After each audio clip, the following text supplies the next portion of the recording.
जय श्री श्याम साथियों, कैसे हैं आप सब। स्वागत है आपका एक बार फिर आपके अपने YouTube channel Shri Shyam classes में। जी हाँ साथियों, अपन आर्मी की बदन पर वर्दी बैच जो शुरू करा है उसी को मद्देनजर रखते हुए साइंस का एक टॉपिक लेकर आए हैं, भोजन के प्रमुख अवयव। भोजन के प्रमुख अवयव, आपने जो अपने पिछला टॉपिक था रोग, वहां से आपने क्वेश्चन भी करे थे, आपको टॉपिक सही भी लगा था, हमारे जो नोट्स है हस्तलिखित वो भी सही लगे थे, तो उसी को मद्देनजर रखते हुए अपन एक और टॉपिक आपके सामने लेकर आए साइंस का। देखिएगा, हम हर एक टॉपिक को एक पेज में समझने की पूरी कोशिश कर रहे हैं और महत्वपूर्ण सवाल भी वहां से लेकर आ रहे हैं। तो यहाँ पर जो अपने सबसे पहले बात करें तो श्री श्याम कोचिंग क्लासेज अपने भेरुंदा गांव में, गांव है, छोटा सा कस्बा है, वहां पे अपन ऑफलाइन क्लास चलाते हैं। वहां पे अपन बात करें तो पहला जो बेच था वहां से हमने 7 जो छात्र थे जिनका एग्जाम बाकी था, वहां से मेहनत भी कराई थी, 6-7 महीने लिए थे अपन ने, लेकिन किसी आपको पता होगा तो वो भर्ती अग्निवीर लागू होने के बाद में वो भर्ती कैंसिल हो गई थी, जिनके सिर्फ और सिर्फ एग्जाम थे वो नहीं हो पाए। उसके बाद जो अपन ने नेक्स्ट पिछले साल की बात करें तो एक बैच चलाया था ऑफलाइन, उसमें 16 छात्र थे अपने पास, 16 में से 16 के 16 छात्रों ने एग्जाम पास किया था। उस रणनीति, यही वो नोट्स है जिनकी सहायता से उन्होंने एग्जाम पास किया था और ये नोट्स आपको पीडीएफ के द्वारा उपलब्ध करवा दिए जाएंगे। तो जिन छात्रों को भी नोट्स चाहिए वो हमसे संपर्क कर सकते हैं, नंबर हमारे डिस्क्रिप्शन में दे दिए जाएंगे, इंस्टा आईडी भी दे दी जाएगी, वहां से आप फॉलो करके नंबर और मैसेज कर सकते हैं। तो यहाँ पे साइंस के जो टॉपिक है भोजन के प्रमुख अवयव, उसकी बात अपन करते हैं। तो सबसे पहले यहाँ शॉर्ट एंड स्वीट नोट्स है, ज्यादा टाइम भी नहीं लिया जाएगा और इनको पढ़ने के बाद में आप चाहे भोजन के प्रमुख अवयवों का कोई सा भी सवाल कर लेना, एक भी सवाल गलत नहीं होगा। सबसे पहले बात करें अपन कार्बोहाइड्रेट की, तो कार्बोहाइड्रेट पहली बात तो मिलकर किससे बनता है, ये आपके कार्बन C, हाइड्रोजन H व ऑक्सीजन O से मिलकर बनता है। कार्बन, हाइड्रोजन और ऑक्सीजन O से मिलकर के बनता है। और इसकी बात करें, ये सबसे जल्दी ऊर्जा देगा, सबसे जल्दी, ज्यादा नहीं, सबसे जल्दी ऊर्जा देने का कार्य किसका होता है, कार्बोहाइड्रेट का। इंस्टेंट ऊर्जा, जैसे ग्लूकोन डी पीते ना अपन, तो जैसे ही पी अपन ने हाथों हाथ ऊर्जा मिलती है अपन को, तो सबसे जल्दी ऊर्जा देने वाला कौन है, कार्बोहाइड्रेट है। 1 ग्राम के अंदर कितनी होती है, 4.2 कैलोरी, कितनी होगी, 4.2 कैलोरी, 4.2 कैलोरी रहेगी 1 ग्राम के अंदर। फिर बात करें स्टार्च व शर्करा होती है इसके अंदर, और स्टार्च के अंदर अगर अपन ने आयोडीन मिला दिया तो उसका रंग कैसा हो जाता है, नीला। सवाल है, ये जो आलू है, आलू के ऊपर नमक डालने पर वह नीले कलर का हो जाता है, क्यों?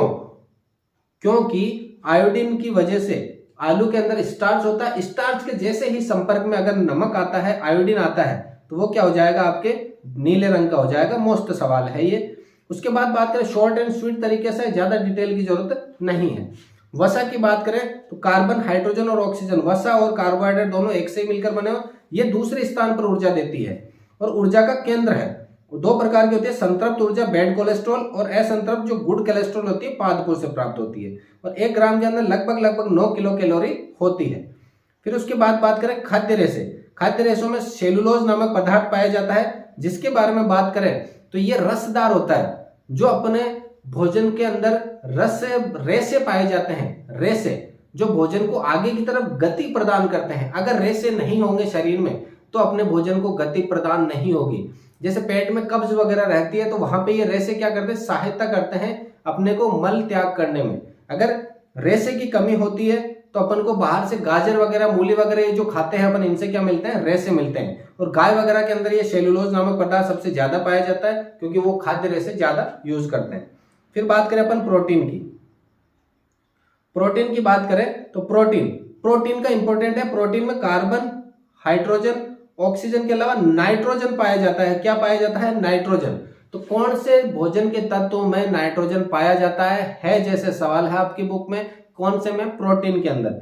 ये कार्बोहाइड्रेट व वसा के बाद सबसे ज्यादा ऊर्जा देता है, और ये ऊर्जा ऊर्जा कम देता है, शरीर के निर्माण की इकाई कहलाती है, शरीर का निर्माण ज्यादा करता है। इससे शरीर क्या होता है, सुडौल बनता है। इससे शरीर क्या होगा, सुडौल बनेगा, अपना 5 मांसपेशियां हैं वो क्या होगी, मजबूत होती है। और इसकी कमी से रोग होता है, मेरा क्या होगा, कौन सा रोग होगा, मेरा क्या होगा, मेरा मतलब मेरा क्या होगा, इस तरह से इसके रोग को याद रखा जाता है। मेरा मतलब मेरस्मस, और क्या मतलब, क्वाइशियोरकर। 2 रोग होते हैं प्रोटीन की कमी से, इंपॉर्टेंट रोग है प्रोटीन की कमी से, मेरस्मस और क्या मतलब, क्वाइशियोरकर। मेरा क्या होगा प्रोटीन की कमी से, मेरा मतलब मेरस्मस, क्या मतलब, क्वाइशियोरकर रोग होता है। फिर है खनिज लवण, अकार्बनिक पदार्थ है ये, जो ऊर्जा ना देकर के सिर्फ और सिर्फ रोगों से क्या करते हैं, रक्षा, रोगों से रक्षा कर रहे हैं। सोडियम व पोटेशियम की सहायता क्या करते हैं, रक्तचाप को, बीपी को सामान्य बनाए रखते हैं, सोडियम व पोटेशियम। कैल्शियम व फेरस, कैल्शियम व फास्फोरस क्या रहेंगे, अपने हड्डियों से संबंधित, अपने हड्डियों को मजबूत वगैरह जो प्रदान करेगा, कौन, कैल्शियम। Fe हीमोग्लोबिन रहती है, जो कहां पाई जाती है, धातु के रूप में पाई जाती है और रक्त के अंदर पाई जाती है, और इसकी कमी से कौन सा रोग होगा, एनीमिया, एनीमिया रोग होता है। और इसके अंदर अपन क्या करते हैं, आयरन की गोलियां बाहर से दी जाती है।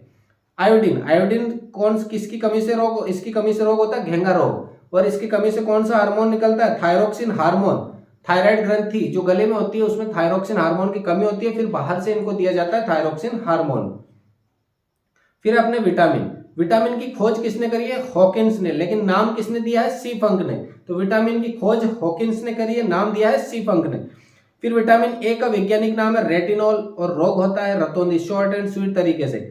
विटामिन बी1 का वैज्ञानिक नाम है थायमिन, रोग होता है बेरीबेरी। राइबोफ्लोविन, राइबोफ्लोविन की बात करें तो बी2 को राइबोफ्लोविन कहते हैं और राइबोफ्लोविन से रोग होता है। बी5 को नियासिन कहते हैं, इससे रोग होता है पेलेग्रा। बी12 से कोबाल्ट पाया जाता है, ये मोस्ट है, कौन से विटामिन में कोबाल्ट पाया जाता है, मोस्ट सवाल है, बार बार एग्जाम में पूछा गया है। तो कौन से में पाया जाता है, बी12 में क्या पाया जाता है, कोबाल्ट पाया जाता है। एस्कॉर्बिक, विटामिन सी की कमी से रोग होता है, स्कर्वी, इसको वैज्ञानिक भाषा में एस्कॉर्बिक कहा जाता है। क्या कहा जाता है, एस्कॉर्बिक कहा जाता है। अगली बात करें विटामिन डी, विटामिन डी का नाम होगा कैल्सीफेरोल, क्या होगा, कैल्सीफेरोल, और इससे रोग होगा रिकेटस, कौन सा रोग, रिकेटस। विटामिन ई का वैज्ञानिक नाम टोकोफेरोल, और रोग होगा नपुंसकता या बांझपन। इसमें व्यक्ति के जो गर्भ धारण करने की क्षमता है स्त्रियों की, वो क्या हो जाती है, कम हो जाती है, मतलब 3-4 महीने का गर्भ धारण होता है, फिर मिसकैरेज हो जाता है, या फिर गर्भ बिल्कुल भी धारण नहीं होगा। विटामिन के, विटामिन के की कमी से क्या होगा, रक्त का थक्का नहीं बनता है। अब यहाँ पे ये भी है कि जल में विलय कौन कौन से विटामिन होते हैं, बी और सी विटामिन जो है जल में विलय हो जाते हैं, जल में घुल जाते हैं, लेकिन बाकी जो विटामिन है, ए, आपके डी, ई, के, ये जो विटामिन है, ये विटामिन जितने भी है, ये सब क्या होंगे, जल में नहीं घुलते हैं। ये विटामिन जल में नहीं घुलते, ये किसमें घुलेंगे, वसा में घुलते हैं। तो ये था अपने पूरा का पूरा मोस्ट इंपोर्टेंट टॉपिक, जहां पर आपको क्या बताया गया है, भोजन के प्रमुख अवयवों के बारे में जानकारी दी गई है। तो इसी प्रकार की क्लास अगर आपको और चाहिए तो आप हमें कमेंट कीजिए कि इसी प्रकार की क्लास आपके लिए जारी रखें, या फिर आपको सीधे प्रश्न करवाए जाए, या फिर सीधी पीडीएफ आपको दे दी जाए। तो जो भी छात्र नए जुड़ रहे हैं अभी से चैनल को सब्सक्राइब कर लीजिएगा। इसी प्रकार की महत्वपूर्ण क्लासें आपके सामने और आती रहेगी, और एग्जाम से पहले आपको इस प्रकार से पूरा निचोड़ दे दिया जाएगा कि आपके जो आप एग्जाम देकर के बाहर निकलो तो आप पूरे कॉन्फिडेंस के साथ कह सको कि हाँ, मेरे बदन पर इस साल वृद्धि होगी ही होगी। क्या होगी, इस साल वृद्धि होगी ही होगी। तो मिलते हैं एक और क्लास में, तब तक के लिए जय हिंद, वंदे मातरम।